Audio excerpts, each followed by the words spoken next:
Santé. Chaque année, des milliers de patients sont opérés avec l'aide de robots chirurgiens. Mais saviez-vous que l'un des plus performants d'entre eux a été conçu par un Français? Bertin Naoum, c'est son nom, a mis au point un robot qui opère le cerveau avec une fiabilité et une précision sans égale. Voici le portrait de ce pionnier de la robotique médicale.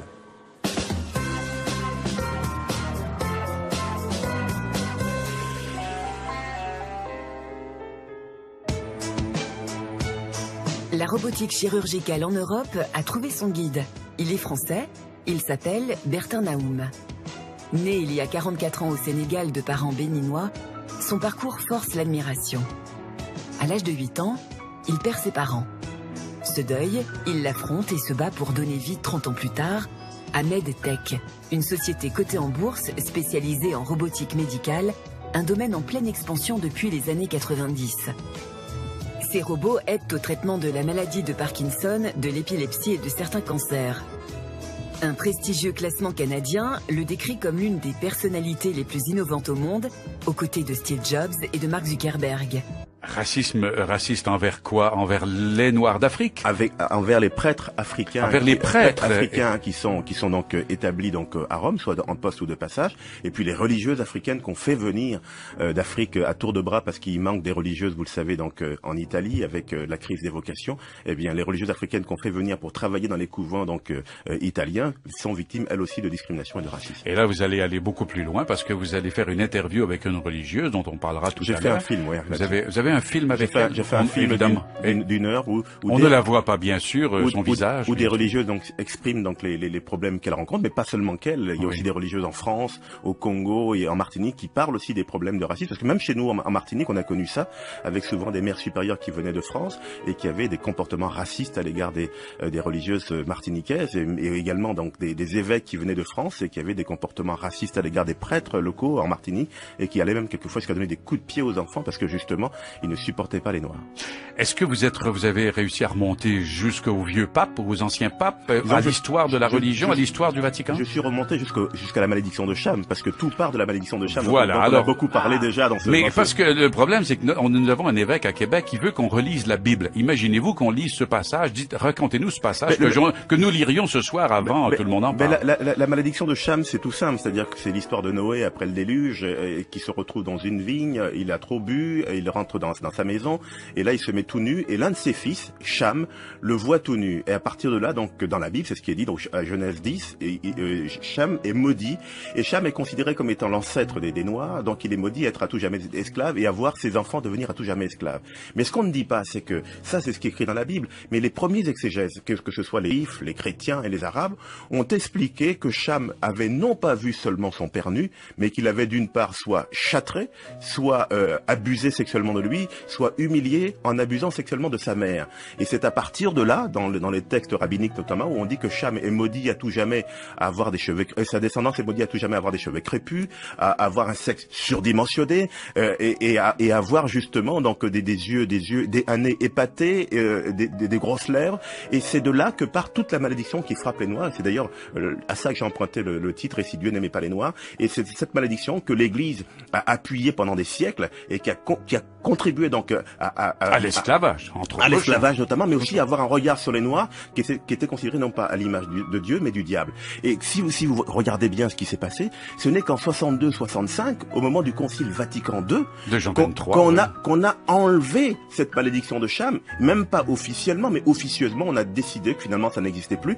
Et donc ça a perduré jusqu'en 1965 tout de même. Est-ce qu'on enseignait ça dans les écoles? Est-ce que cette vision-là, comme dans les écoles africaines ou les écoles des Antilles, est-ce que c'est ça qu'on apprenait aux enfants? Mais oui, justement, puisque je rapporte notamment une chanson qui était chantée au Congo dans les années 50, où on apprenait aux enfants, donc des religieuses qui apprenaient ça aux enfants au Congo, nous sommes les enfants de Cham, nous avons été maudits, malheur à toi Cham, à cause de toi nous vivons donc encore aujourd'hui donc ce genre de drame. Donc on enseignait ça aux enfants et on leur faisait apprendre ça, y compris dans leur langue au Congo, de façon à ce que ça reste constamment dans les têtes, et ça durait jusque dans les années 60. Alors quand vous voyez que le pape d'aujourd'hui voudrait faire béatifier Pie XII, déjà les Juifs Juifs ne sont pas très contents. Et Ils ont raison, ils ont raison, bien sûr, et vous non plus. Mais non, mais nous on n'est pas contents parce que c'était le point de départ de ce livre. Lorsqu'en 2005 j'ai voulu donc faire ce livre, c'est parce qu'une vieille dame italienne qui était sensible à la question des Noirs en Italie m'a remis un document, et ça m'a complètement bouleversé. C'était un télégramme qui a été envoyé par l'ambassadeur de Grande-Bretagne auprès du Saint-Siège, auprès du Vatican, en 1944 au commandement allié, pour leur dire on ne veut pas qu'il y ait des Noirs qui viennent donc libérer Rome, et on ne veut pas qu'il y ait des Noirs donc aux portes du Vatican. Pourquoi? Parce que le pape Pie XII l'exige. Donc là, quand j'ai découvert ce télégramme, j'étais complètement abasourdi, et j'ai commencé à enquêter sur Pie XII. Et je me suis aperçu que c'était pas la première fois qu'il faisait part d'une certaine négrophobie, puisque lorsqu'il était lui-même nonce apostolique donc en Allemagne, entre les deux guerres, et qu'il se trouvait du côté de la Rhénanie, j'en ai parlé dans mon livre Noir dans les camps nazis, avec ces problèmes qu'il y avait avec les Allemands, la honte noire, où les nazis faisaient une propagande insensée contre les Noirs en disant qu'ils étaient coupables de vol et de viol, c'était une propagande exagérée. Eh bien, Pie XII a pris fait et cause pour les nazis en demandant au gouvernement français, en demandant au pape de demander au gouvernement français de faire partir justement tous ces Noirs, tous ces soldats noirs, parce que ce n'était pas supportable qu'ils puissent rester là. Là, d'ailleurs, je raconte dès le début du livre une agression qui est survenue donc au Vatican en 2005 contre un prêtre nigérien qui était l'ami personnel de Benoît XVI, et que Benoît XVI a continué donc à avoir des relations, des discussions avec lui, parce que c'était deux grands théologiens, mais il le faisait un peu plus en cachette pour ne pas que ce prêtre soit de nouveau menacé. Donc ils ne sont pas dans la logique des autres papes, mais ils ne sont pas garants de tout ce qui se passe au Vatican, ils ne sont pas garants de tout ce qui se passe dans l'Église, et ce racisme qui peut exister, ils n'ont pas toujours moyen de pouvoir justement donc y mettre fin. Et aussi au problème aussi des papiers. Le problème des papiers. Et donc à un moment donné, il y a des religieuses noires africaines au Vatican sans papier. Confrontées donc à tous ces problèmes-là, elles finissent par céder. En plus, quand la vocation n'est pas très forte, elles finissent par céder aux avances d'un prêtre ou d'un évêque, parce que c'est pas elles qui font la démarche, c'est toujours un prêtre ou un évêque donc qui vient vers elles, et elles finissent par céder aux avances, et donc naturellement elles ont des aventures sexuelles avec ces personnes. Donc vous êtes entré aussi dans un monde de grand malheur. Là, il s'agit de monde, mais l'Église est un monde de grand malheur. Il faut pas non plus avoir une version idéalisée. Ce que me disait un évêque l'autre jour donc au Vatican, il m'a dit mais l'Église elle est humaine jusqu'à la curie. Et donc à partir du moment où elle est humaine, effectivement, il y a des grands hommes et il y a des hommes qui sont capables de petitesse aussi. Oui, c'est drôle parce que je me disais hier, votre livre s'appelle « Et si Dieu n'aimait pas les Noirs ?» et peut-être qu'un jour on écrira « Et si Dieu n'aimait pas les églises ?» Angers et compagnie, qui m'ont invité pour parler même à Nantes. À Nantes, on a eu l'occasion de faire un débat avec la municipalité sur ces problématiques-là devant le parterre de gens, de descendants des familles et puis d'historiens nantais. Et là, on a eu une discussion vraiment pour expliquer les choses bêtes. Vous imaginez que vous avez une traite interne africaine à hauteur de 14 millions d'individus. Vous avez forcément un lexique. Vous avez des registres, mais vous avez un registre. Vous allez au Japon, vous voyez des chevaliers, vous savez, vous revenez, vous dites, ça s'appelle des samouraïs. Vous avez 14 millions de samouraïs. Vous avez déjà, on prend 140 samouraïs. L'Européen qui est au Japon, il sait que ça s'appelle samouraï. À 14 millions d'esclaves, il parle d'esclaves, alors qu'esclave c'est un mot européen qui désigne les Européens blonds aux yeux bleus de l'Europe orientale. Où est votre mot africain? Forcément, il y a un champ lexical quand il y a une pratique aussi étendue. Il n'y a pas de mots, les Nantais même n'ont pas de mots, il n'y a pas de champ lexical, il n'y a rien du tout, et on vous dit qu'il y avait une pratique. On dit que les animistes, en fait, les Africains... Mais attendez, vous connaissez une pratique sociale qui n'a pas de champ lexical? Quand il n'y a pas de champ lexical, c'est que ça n'existe pas. Prenons le cas de l'Égypte ancienne. En Égypte ancienne, il n'y a pas de mot pour dire esclave. Bernadette Benu, qui est directrice de recherche au CNRS, elle a écrit noir sur blanc, d'ailleurs c'était sa thèse. Elle a attaqué Jean-François Olivier Bertrand-Grenouillot sur cette question, qui lui-même a reconnu qu'il n'avait pas dit la vérité. Donc l'ouvrage qu'il a écrit après les traités négrières, il s'est excusé. Et il a dit que ce n'était pas la vérité. L'Égypte n'a pas pratiqué l'esclavage. Vous voyez, et pourtant tout le monde claironnait, et depuis le début, nous on a dit, il y a juste un problème, c'est que ça, vous allez pouvoir le dire entre vous, mais si vous êtes devant un égyptologue, l'égyptologue va vous coincer, parce qu'il n'y a pas de mot. Vous voyez, donc comment voulez-vous qu'une pratique existe en utilisant un mot européen pour définir cette pratique à travers le monde? Mais non, chaque pratique sociale a un nom, il faut donner le nom. Maintenant, si vous n'avez pas de mot, c'est que la pratique n'existe pas. Vous voyez ce que je veux dire par là? C'est aussi simple que ça. Et on disait effectivement l'année dernière, j'ai appris que par extension, le fait de dire par exemple que Pharaon avait des esclaves qui travaillaient... Non mais ça c'est de la blague, service, ça c'est de la fumisterie. C'est pas possible. Ça c'est de la fumisterie. Les pyramides, non mais je vous dis ça c'est de la fumisterie. Parce qu'il y a quand même une liste d'égyptologues qui ont quand même fait leur thèse. Je tiens quand même à rappeler que Bernadette Benu est directrice du CNRS. Et c'est elle qui a dit même dans le cadre privé ça n'existe pas. Même dans le cadre privé, vous voyez, parce que le problème c'est qu'il faut le mot. Le mot il est où? Il y a eu des débats dessus organisés à Paris. Nous avons écouté des égyptologues avec René Louis pendant 2 heures. Après, nous nous sommes levés, nous avons dit voilà la crève, voilà les tableaux, écrivez-nous en égyptien ancien le mot esclave. Mais comme le mot n'existait pas, l'homme est devenu vert. Parce qu'il sait très bien que ça fait 2 heures qu'il raconte des histoires d'honneur debout. C'est de ça dont nous parlons. Vous voyez ce que je dis par là? La chose, c'est qu'on a organisé l'histoire de l'humanité en marginalisant le peuple africain du cours de l'histoire intellectuelle de l'humanité.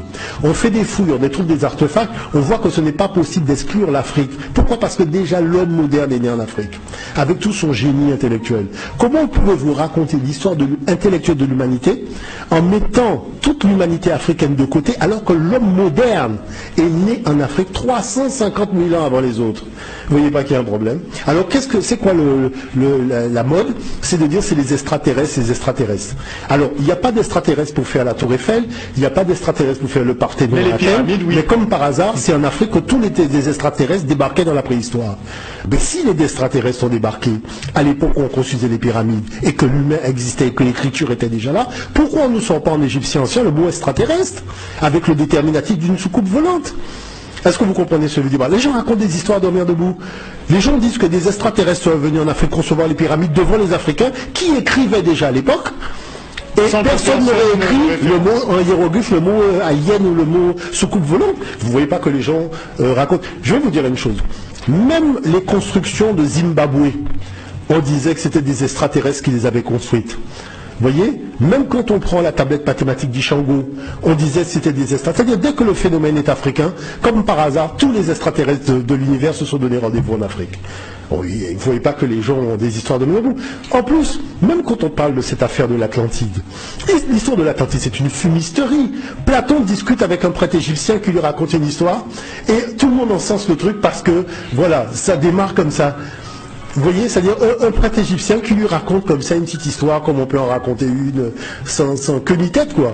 Mais tout le monde part dans une histoire, dépense des millions de dollars pour aller chercher un truc qui est une fable, en fait, qui est une histoire qu'on a racontée comme ça. Mais c'est ce qui est dingue quand même, c'est qu'en fait, un petit élément d'histoire ou bien une affabulation ou bien un racontard ou une petite histoire, mais la question c'est pourquoi on ne dit pas aux gens que l'affaire de l'Atlantide a commencé lorsque Platon était étudiant en Égypte, il discutait avec son prof et le prof lui racontait une histoire de civilisation. Pourquoi on ne dit pas ça aux gens?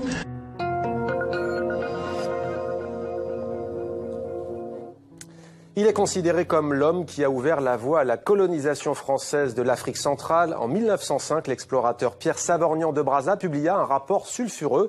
Il y critiquait vivement les méthodes coloniales et le traitement fait aux populations autochtones, non pas par bonté d'âme, mais plutôt par réalisme. Il estimait alors que ces exactions rendaient l'avenir incertain. Les autorités s'empressèrent d'enterrer cette bombe éditoriale. Elle ressort aujourd'hui avec nous pour en parler dans 64 minutes. 2 grands témoins. Catherine Cockry-Widrovitch, bienvenue à vous. Merci d'être avec nous. Vous êtes historienne. Vous avez rédigé la préface du rapport Brazza. C'est aux éditions du Passager clandestin. Avec nous également Patrick Farbias, conseiller politique, notamment d'Europe Écologie Les Verts, et surtout l'auteur de Désobéir au colonialisme, édition du Passager clandestin également. Vous avez rédigé, vous, la postface de ce même livre, le rapport Brazza. Catherine Cockry-Widrovitch, vous avez vous-même découvert ce rapport Brazza en 1965. Dites-nous dans quelles conditions? Eh bien, je commençais ma thèse d'État, qui était une espèce de grand chef-d'œuvre qu'on demandait à l'époque aux universitaires. J'ai manié quelques 30 ou 40 grands dossiers d'archives et par hasard, je suis tombée sur l'année 1905 sur ce rapport dont j'ai compris l'intérêt tout de suite. J'en suis servi d'une source comme une autre. Je m'en suis servi, enfin je l'ai photocopié. J'ai eu le réflexe de le faire photocopier. Je l'ai gardé pendant longtemps en me disant il faudrait un jour le publier. Il faudra que j'ai le temps parce que c'est vraiment tout le monde le croyait disparu, détruit, falsifié, etc. Et quand Dominique Bellec du Passager clandestin est venu me voir il y a 2 ans en disant est-ce que vous pensez que vous pourriez travailler sur ce rapport, je lui ai dit vous tombez du ciel parce que ça fait presque un demi-siècle que je publiais ce rapport, puisque j'étais pratiquement la seule à le connaître. Et encore en début des années 2000, la conservatrice en chef des archives nationales d'Aix-en-Provence m'a demandé la référence. C'est dire à quel point il restait méconnu. Alors, qui est l'auteur de ce rapport? Qui est Pierre Savorgnan de Brazza? Pierre Savorgnan de Brazza était un explorateur courageux, rêveur et qui croyait absolument dans la richesse des eaux qu'il explorait. Il a été à l'origine de la colonisation française en Afrique équatoriale, ce qu'on a appelé l'Afrique équatoriale française, en faisant reconnaître par le Parlement un petit accord signé avec un chef local près de Brazzaville qui n'existait pas encore en 1882. En 1885, il a été envoyé pour prendre la tête de l'ensemble de ce qui va devenir le Congo, le Gabon et l'Oubangui-Chari, aujourd'hui la Centrafrique. Et en 1897, il est remercié parce qu'il s'oppose aux excès de la privatisation de l'exploitation du Congo. Il se retire et des abus éclatent énormément, ce qu'on appelait le caoutchouc rouge, ce qui ne s'appelait pas encore le Congo belge, qui appartenait au roi des Belges Léopold, caoutchouc rouge parce qu'il était fait au prix du sang des travailleurs. Et le gouvernement français a réussi à dissimuler complètement ce que Brazza a découvert avec ses 10 compagnons quand il a été envoyé en mission d'inspection en 1905. Il est resté 6 mois et il a fait un rapport terrible sur les exactions coloniales. Alors Patrick Farbiaz, comment réagit à ce moment-là le pouvoir colonial français ? Ce qui est complètement étonnant dans cette affaire, Catherine le sait mieux que moi, c'est que finalement le pouvoir colonial français envoie cette mission d'information parlementaire, cette mission d'enquête. Et ce qui est incroyable, c'est que quand cette mission d'enquête parlementaire revient, après la mort de Brazza, le rapport parlementaire, moi je travaille depuis 15 ans au Parlement, et j'ai jamais vu ça en fait, il disparaît. Il disparaît parce que finalement, sur demande expresse du ministère des colonies, du ministère des Affaires étrangères et d'une certaine façon du lobby du parti, ce qu'on appelait à l'époque le parti colonial.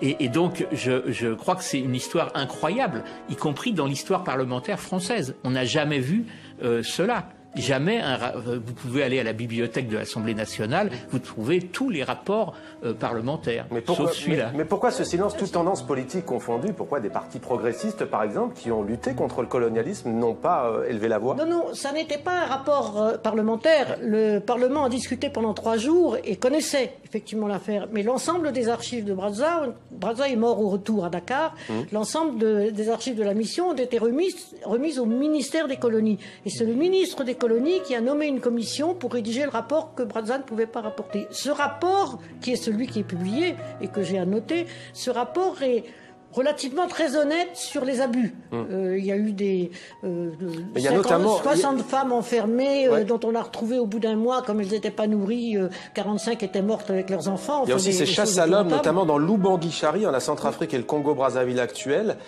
sur ces chasses à l'homme. Ah oui, c'était terrible. Mais ce rapport a donc été rédigé. Il a été faussé par rapport aux résultats de la mission, dans la mesure où la mission accusait très nettement la responsabilité des fonctionnaires coloniaux. Ça a été complètement effacé du rapport final, puisque Brazza n'était plus là pour le dire.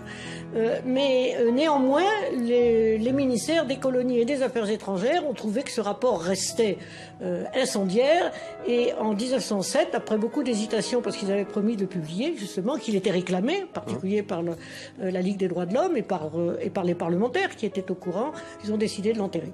Patrick Farbiaz, qu'est-ce que cela change dans le débat sur le colonialisme, la sortie de ce rapport Brazza aujourd'hui? Selon certains, ce sont des crimes, selon d'autres, on parle de bienfaits. Qu'est-ce que ça change?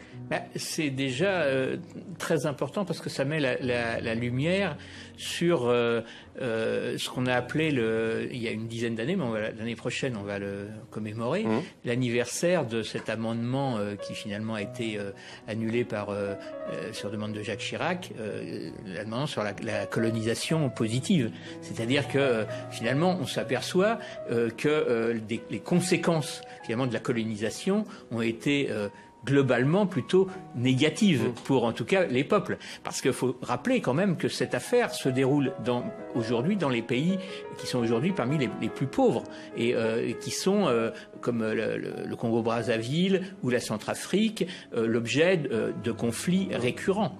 Depuis les indépendances, la France elle est intervenue 7 fois en Centrafrique. Et c'est pas un hasard, c'est que ça s'inscrit dans une histoire coloniale qui a été par exemple après les compagnies concessionnaires qui ne voulaient absolument pas investir dans le rail, comme le rappelle Catherine Coquery-Widowicz, eh bien, ce qui s'est passé après, c'est que à partir de 1921-30, on a construit un chemin de fer, sauf que là, il y a eu des dizaines de milliers de gens qui sont morts en vous faites allusion à Congo-Océan. C'est 20 000 morts. Oui, voilà, c'est quand même énorme, quoi. Et tout ça, il faut voir qu'il y a eu quand même des générations entières de gens qui ont été sacrifiés dans ces années. Ça a duré jusque quand? Au moins jusqu'à la Deuxième Guerre mondiale. Disons que c'est la région, et en particulier justement ce qui est intéressant pour ce qui se passe aujourd'hui, comme vous le disiez à l'instant, en particulier dans l'ouest de la Centrafrique. C'est une zone qui a été particulièrement mal contrôlée, effectivement, par l'administration, où se sont trouvés de jeunes administrateurs mauvais, qui ont eu le vertige du pouvoir et qui ont commis eux-mêmes un certain nombre d'abus tout à fait scandaleux. Et ceci a commencé dans les années 1890-96 et s'est poursuivi, en tous les cas jusqu'à la fin des années 20, puisque c'est là que André Gide a décrit des scandales à nouveau en 1927, quand il a écrit Retour du Congo, Voyage au Congo. Et la Deuxième Guerre mondiale arrivant, la fonction publique, enfin les administrateurs, et c'est ça qui est remarquable dans ce rapport, font dès 1905 une analyse tout à fait juste de ce qu'il faudrait faire. Ouais. Mais il n'y a pas les moyens, il n'y a pas d'autorité, et on couvre les administrateurs en place, si bien que rien n'est fait. Alors, est-ce qu'il y a d'ailleurs une question qui me vient à l'esprit là à l'instant? Est-ce que vous savez si c'est enseigné, cette histoire-là, du rapport Brazza, dans les écoles, à Brazzaville, justement, capitale du Congo? Ben, jusqu'à présent, on ne le connaissait pas. Moi, je suis très contente que le rapport soit publié et que j'ai pu faire une préface expliquant véritablement comment ça s'est passé et pourquoi on l'a étouffé. Parce que tout le monde pensait qu'il avait disparu et on pensait en plus qu'il avait été, comme Brazza était mort, qu'il avait été truandé, que c'était pas un rapport qui valait la peine d'être recherché. Ce qui est faux. Ce rapport est tout à fait intéressant. Et est-ce que ça ne démontre pas aussi, question que je pose à tous les deux, est-ce que ça ne démontre pas, contrairement aux idées reçues, que le colonialisme français n'était pas moins violent, comme on l'entend parfois, que le colonialisme belge au Congo, justement? De mon point de vue, en tout cas, ça le démontre. C'est-à-dire que c'est pareil. D'ailleurs, quand ce rapport est écrit, il faut savoir dans quel contexte. Il est écrit parce que il y a une campagne de presse internationale soutenue par l'État britannique contre le colonialisme belge, mais également contre le colonialisme français. Et le colonialisme français, qui à ce moment-là des vues sur l'État du Congo, l'indépendant du Congo, veut finalement se couvrir lui-même par rapport à cette campagne de presse qui dénonce des exactions dans les deux États. Et vous évoquez caoutchouc rouge. Est-ce qu'aujourd'hui ce caoutchouc rouge n'est pas remplacé? Vous disiez aujourd'hui encore, il y a des conséquences de ce pan de l'histoire sombre de la France en Afrique, avec le coltan par exemple dans la région des Grands Lacs en RDC. Oui, mais même dans Brazzaville, si on parle que de Brazzaville, du Congo-Brazzaville, il y a la question du pétrole qui a été à l'origine, entre autres, de la guerre civile il y a une quinzaine d'années, parce que c'était un problème de répartition. Et il y a eu des milliers de morts, dans lequel d'ailleurs Elf a été totalement impliqué. À ce moment-là, nous, on l'avait dénoncé. Bon, et donc, je crois que, évidemment, il y a toutes les autres matières premières, il y a la question des diamants, etc. dans le coin, et tout ça, c'est récurrent et ça fonctionne pas de la même façon, mais c'est toujours la question, je dirais, des fondements de la question coloniale sont toujours présents aujourd'hui. Je dirais que le schéma reste le même. Le schéma, c'est l'État. À l'époque, c'était l'État français. Maintenant, ce sont les États nationaux. Ne veulent pas investir ou ne peuvent pas, ça dépend, quand ils ont du pétrole ils pourraient, mais enfin c'est une question de politique intérieure, cherchent à ne pas investir et par conséquent confient le travail à des sociétés privées qui sont mal contrôlées et qui font ce qu'elles veulent. Et ça, ce schéma-là, c'est le même aujourd'hui qu'il a été à l'époque. Effectivement. La grande différence entre le Congo belge et le Congo français, c'est que dans l'État indépendant du Congo, l'administrateur et le producteur, c'était le même. Tandis que dans l'État français, dans la colonie française, l'administration était distincte. Seulement, l'administration a été inefficace et non formée, non contrôlée, ce qui fait que, au résultat, ça a été à peu près le même. Patrick Farbiaz, puisque c'est le titre de votre livre, comment désobéir au colonialisme? C'est encore une question d'actualité? C'est totalement une question d'actualité parce que moi je considère, et mon association Sortir du colonialisme, qui anime la semaine anticoloniale depuis une dizaine d'années, considère qu'il y a une continuité de l'ordre colonial. C'est d'ailleurs ce qu'on vient d'expliquer. C'est-à-dire que de 1492, avec la découverte, entre guillemets, de l'Amérique par Christophe Colomb, jusqu'à aujourd'hui, le colonialisme a pris des formes tout à fait différentes. D'abord, ça a été l'esclavage, le commerce triangulaire, avant d'ailleurs le génocide des Indiens, etc. Ensuite, les empires coloniaux au XIXe siècle pour la deuxième mondialisation, puis après la troisième mondialisation qu'on est en train de vivre d'une certaine façon, c'est ce qu'on appelle nous le nouvel ordre colonial. C'est-à-dire qu'il y a des colonies encore classiques comme la Palestine, le Sahara, etc. Mais il y a des néo-colonies, ce qu'on appelle la France-Afrique par exemple. Et puis il y a d'autres formes nouvelles comme l'accaparement des terres, c'est des millions d'hectares à travers le monde, pas mal en Afrique. C'est le brevetage du vivant, c'est d'autres formes qui font que aujourd'hui, on peut parler d'un nouvel ordre colonial. Enfin, nous, c'est comme ça. Merci beaucoup à vous, Patrick Farbiaz. Désobéir au colonialisme, c'est le titre de votre ouvrage. Merci à vous pour le rapport Brazac, Catherine Coquery-Vidrovitch. Merci à tous les deux d'avoir témoigné dans 64 minutes sur TV5 Monde. Sécurité de l'ONU. Et il y a 2 jours, il y a une historienne africaine qui est Madame Konaré, qui est l'épouse d'un ancien président malien et qui a envoyé une pique à Sarkozy en disant voilà, le président français ignore complètement l'histoire de l'Afrique. Elle a appelé des historiens africains à rédiger un bouquin d'histoire de l'Afrique pour revenir sur ce que Nicolas Sarkozy avait déclaré en juillet à Dakar. Rappelez-vous, il avait fait un voyage où il avait dit « Le drame de l'Afrique, c'est que l'homme africain n'est pas assez entré dans l'histoire », ce qui témoigne de la part du président d'une ignorance crasse, car en effet, il y a une histoire africaine avant la colonisation. Évidemment qu'il y a une histoire africaine. D'abord, on est tous des Africains, puisque l'homme est né en Afrique, il en est sorti il y a 1 800 000 ans. Si on est là, c'est pas si bien parce que l'homme est apparu en Afrique. Et puis après, dans tout le Moyen-Âge africain, ça a duré qu'un siècle, il y a eu des rois, des empires, des royaumes, des batailles. C'est l'équivalent de ce qui s'est passé en Europe entre les Habsbourg, les Bourbons. Il y a eu une chevalerie africaine, il y a des tas de trucs. Il s'est fait taper sur les doigts, Nicolas Sarkozy, il s'est fait taper sur les doits par Jacques Chirac sur ce discours-là, sur ce discours africain qui a été hyper marquant. Mais à juste titre, il y a eu des empires qui faisaient 2000 km de long. Par exemple, en 1326, il y a un empereur du Mali qui s'appelle Mansa Moussa et qui fait un pèlerinage à la Mecque. Au passage, il s'arrête au Caire. Il passe pas inaperçu, son escorte fait 60 000 hommes, il a 80 chameaux chargés d'or. C'est pas une petite tribu misérable, c'est un empire, c'est un vrai royaume avec des impôts, des flottes de guerre, ce genre de trucs. À l'époque de François Ier, il y a un évêque noir. C'est-à-dire que depuis, on a presque régressé. Il y a le premier évêque noir, c'est le fils d'un roi du Congo qui avait établi des relations diplomatiques avec le Portugal en 1482 et son fils a été ordonné évêque par le pape de l'époque. C'est ça l'histoire de l'Afrique, une histoire qui a été stoppée quand en Europe, à l'âge des chevaliers, a succédé l'âge des marchands qui ont inventé la traite et la traite a fait beaucoup de mal à l'Afrique. Et c'est vrai que l'histoire africaine a ralenti. Alors l'excuse alors Sarkozy, bon, c'est explicable.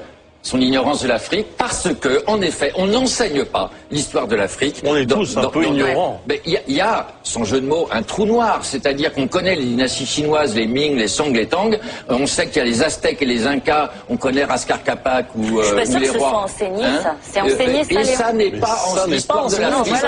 N'est pas enseigné. Alors quand, et ça c'est il y a une culpabilité, il y a en tout cas un manque dans l'apprentissage de l'histoire en France. Voilà, comme si on avait honte de les avoir connus. Quand Madame Konaré dit les historiens africains devraient faire un livre d'histoire pour Nicolas Sarkozy, c'est une provocation parce qu'en fait ce livre d'histoire existe, elle le sait très bien, ça s'appelle Histoire générale de l'Afrique, ça a été... C'est la thermosphère, écoutez ce que certains experts de la NASA ont à dire à propos de ce sujet. Au fur et à mesure que nous nous éloignons de la Terre, nous traverserons les ceintures de radiation dangereuses de Van Allen.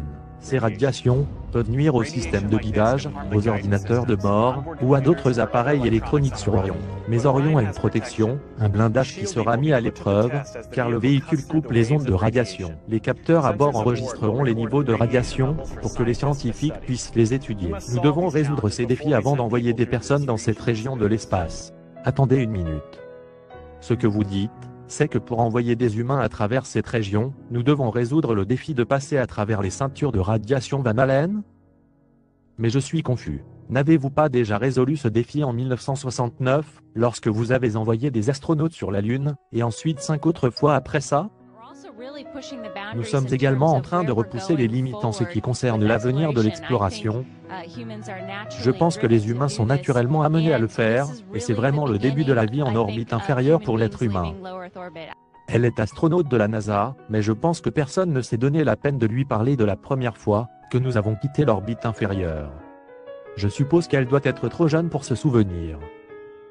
Ici, nous avons un autre astronaute, qui n'a pas été informé de l'atterrissage sur la Lune il y a 48 ans. Le plan de la NASA consiste à construire une fusée appelée SLS qui est une fusée lourde. Quelque chose qui est beaucoup plus grand que ce que nous avons aujourd'hui. Et ce serait avec le lancement de la capsule Orion, avec des humains à bord, vers une destination au-delà de l'orbite terrestre. En ce moment, nous ne pouvons que voler en orbite terrestre, c'est le plus loin possible. Ce nouveau système que nous construisons nous permettra d'aller au-delà, et, espérons-le, emmener les humains dans le système solaire à explorer, comme la Lune, Mars, les astéroïdes. Il y a beaucoup de destinations, auxquelles nous pourrions aller et nous construisons ces composants de blocs de construction, afin de nous permettre de le faire finalement. Une fois que nous aurons voyagé au-delà de l'orbite terrestre, l'équipage sera exposé à de grandes radiations, donc nous devons concevoir à la fois un système de protection de l'équipage et un système électronique contre les radiations. Cela signifie que Neil Armstrong, Michael Collins et Buzz Aldrin n'ont pu supporter toutes ces radiations brutales. Mais comment ont-ils fait, étant donné qu'ils doivent encore résoudre la question aujourd'hui? Alors, comment est-ce que nous avons eu la technologie pour atteindre la Lune, en 1969, mais nous travaillons encore sur cette technologie en 2017, presque un demi-siècle plus tard? Un astronaute très intelligent et bien informé qui explique exactement pourquoi nous ne sommes pas en mesure de revenir sur la Lune. Je voudrais aller sur la Lune en une nanoseconde. Le problème est que nous n'avons plus la technologie pour le faire. Nous avions l'habitude de le faire, mais nous avons détruit cette technologie, et c'est un processus pénible pour le reconstruire. C'est un exemple typique de ce qui peut vous arriver, si vous aspirez à devenir astronaute, et que vous êtes exposé à toutes ces radiations spatiales, étant un très bon menteur pourrait être positif pour avoir votre job.